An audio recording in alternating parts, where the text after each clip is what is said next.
What's up, YouTube? I'm Mike, and today I'm gonna shoot a quick reaction video, really kind of just testing this camera on this new laptop that I got that I can't even bring myself to admit what it is. But nevertheless, I'm gonna do a real quick reaction video to a couple of comments that I got on my previous video about Bob using oxytocin to try to lift his spirits during this trend cycle he's been running. And there's been some people out in the comments, man, that are fucking worried about Bob's well-being. We got some therapists in the comments coming along saying that Bob needs to get off all the gear because the gear is destroying his life. It's making him hate his job and hate his wife and hate life, and he can't get any pleasure out of anything. And so clearly somebody's been watching the content, like they've been on it. And I appreciate you as a fan. Thank you, because this dude could like quote everything I've said like verbatim for 15 videos. So I appreciate you guys like watching and enjoying the content.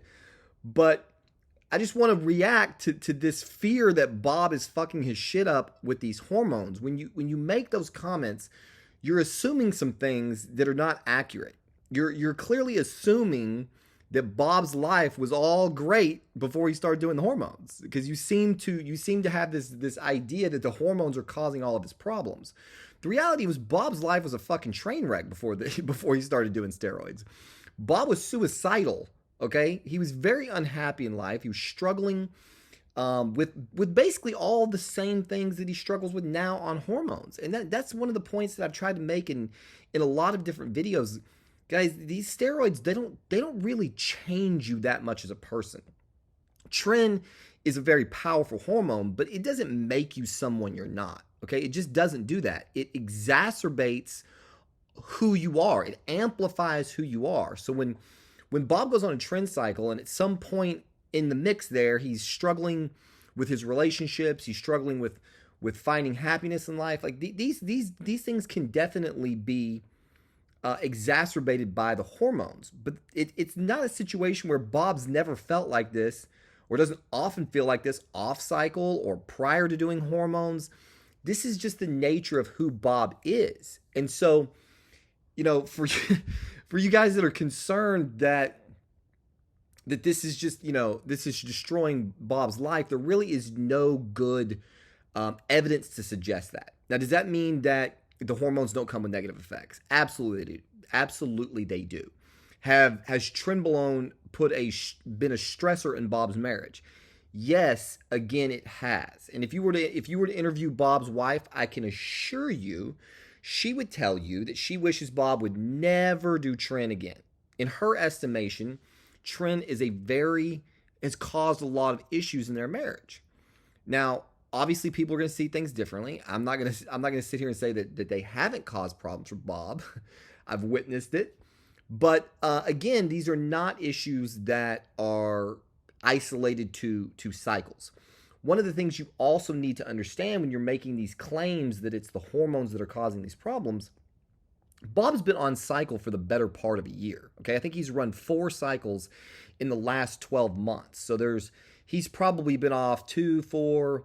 Well, that's not true. He's been on at minimum half and half. Okay, over the course of the last year, at bare minimum, Bob's been on cycle for 6 months and off cycle for 6 months, with a greater likelihood of more like 8 months on and the rest off. Okay, so life happens over a period of 12 months. It happens over a period of 12 weeks. You can't just jump out the window and assume that every single bad day you have is a product of steroid use or abuse or whatever. Again, Tren is a very powerful drug. It does have some known side effects like aggression. It's known to destroy relationships. It's known to cause all these things. So I'm not going to sit here and pretend like it's not a factor for Bob.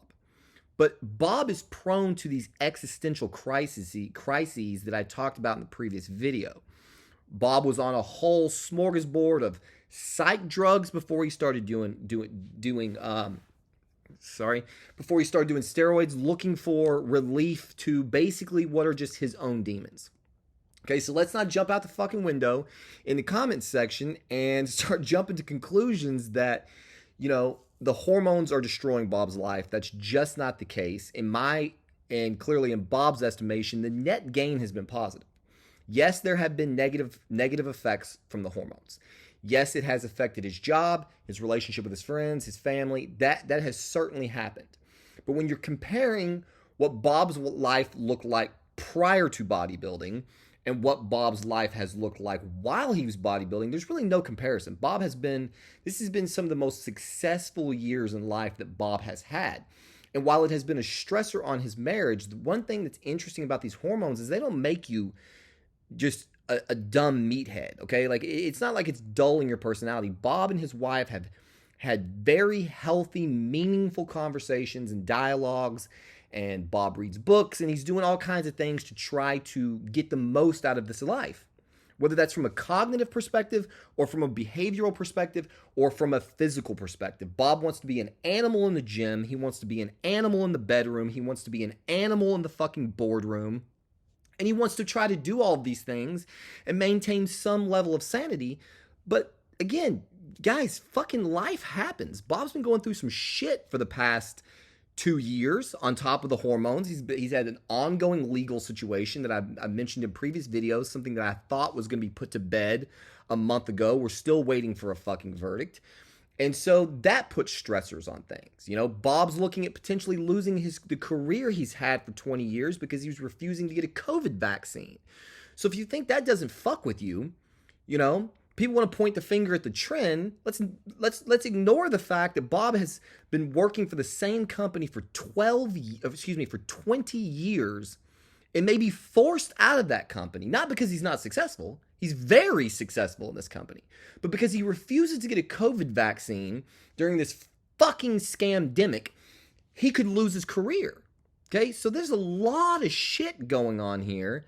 And then somebody's just going to pop up in the comment section and go, it's the trend. Come on, guys. Again, I appreciate all my viewers and I appreciate all the comments.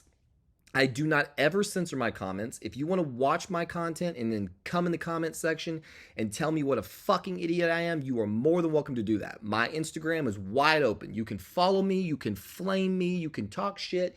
You can do whatever you want. I think it takes all kinds, you know?